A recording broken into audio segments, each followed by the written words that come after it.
A lot of important meetings now have to happen in the virtual world.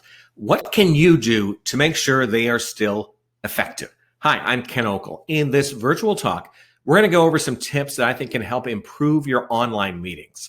Who am I? My name is Ken Okel. I'm a professional speaker. I talk to audiences about ways that you can improve your performance on the job. I pull from my background in broadcast news, hurricane relief, and professional ballet. I am guessing at least one of those may have surprised you. At the end of this talk, you'll have an opportunity to download a free cheat sheet that I've put together that highlights many of the key points that we discussed. Stay tuned for that.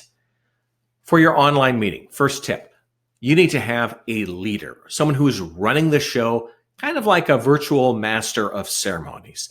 This person is in charge of making sure that you stay on topic, you stay on time, that the extroverts and the introverts are both engaged. And sometimes you may have to cut someone off if they're talking too long. There's a lot of things that you have to do in this role. I often suggest that you pick a few people in your organization, rotate this duty among them, and I think usually someone will emerge as being the best at it, or a couple people will. Have them take that on a more permanent basis. I do think it's important that that person, that leader of the meeting, not necessarily be the boss, the supervisor.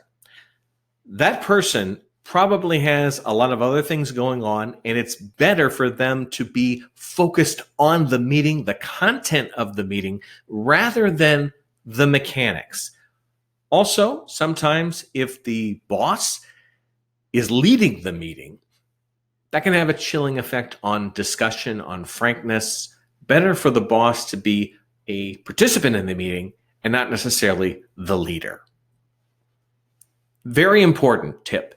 Set the expectations for the virtual session ahead of time. I think it's good to send out an email, let people know what the experience will be like, remove any uncertainty. For instance, here's a big one. Are people expected to be on camera? For some, it may be an easy press of the button. Others may need to adjust a background, adjust their appearance, their wardrobe. It's understandable in today's world. Make it easy for people. Let them know. Another scenario that could happen involves food. Hey, if the meeting in my time zone is happening around lunch, I might want to nibble on some food. But if I suddenly find out, oh, I'm going to be on camera, I'm not going to be doing that, might be getting a little hungry, a little grumpy. Let me know ahead of time if I need to be on camera or off. Just makes it easier. Another area, how are people going to comment? Do you want them to physically raise their hand when they want to say something? Is there a virtual way that you want them to raise their hand? Do you want them to just put their comments into a chat area? Let people know ahead of time what that meeting will be like. I think people will really embrace the structure of your meeting when you've let people know what it's going to be like, what's going to be happening. So they're able to focus on the content of the meeting rather than all the other little stuff. When it's a physical meeting, a physical gathering, you just show up to the room and you have the meeting. Virtually, though, it's just a different world. Imagine if it was a physical meeting and you didn't know where the meeting would be happening. You didn't know if you'd have a seat. You didn't know how you could comment. You wouldn't be thinking about the meeting. You'd be thinking about all the other stuff. So embrace structure. Just make it easy for people to attend the meeting so they're able to focus on the topic and not on all the other stuff. As the leader of the meeting, it is very important to make sure the group keeps its focus. You are there to discuss a particular topic or a few different things. Beware of tangents because they can pop up frequently and they can be really good ideas. What you want to make sure, though, is they don't undercut the main items. And sometimes a group will use a tangent as a way to delay making a difficult decision on the job. Yes, it happens. Make sure if a tangent emerges, if it's something interesting, say, why don't we discuss this at a later time? So-and-so, would you be helpful in scheduling that session? Don't let little things disrupt the focus of the meeting. For any meeting, there should be next steps, especially when it is an online meeting. Is there a resolution? Is there something where people have to do some more research, gather more information for a future time? Is there a timeline on when you need people to do those things?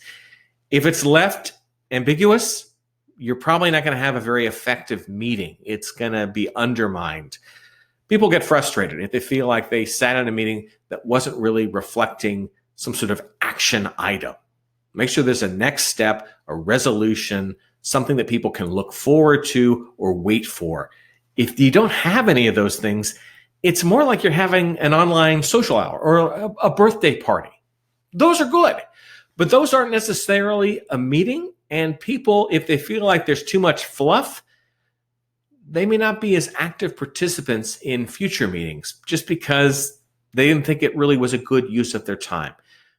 Make sure that people feel at the end of the meeting that they've accomplished something and it was a good investment of their time. Here's that cheat sheet I was talking about. I am putting the download information, the link, in the chat section right now so you can grab it. If you're watching this later on YouTube or on my website, hi, how are you? I will also include that link so you're able to download it. Hope it is useful. Feel free to share it if you know someone who might benefit from the key points that we've talked about today.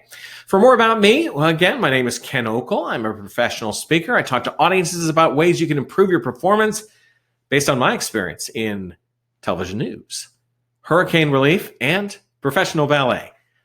My website is my name, pretty easy to find.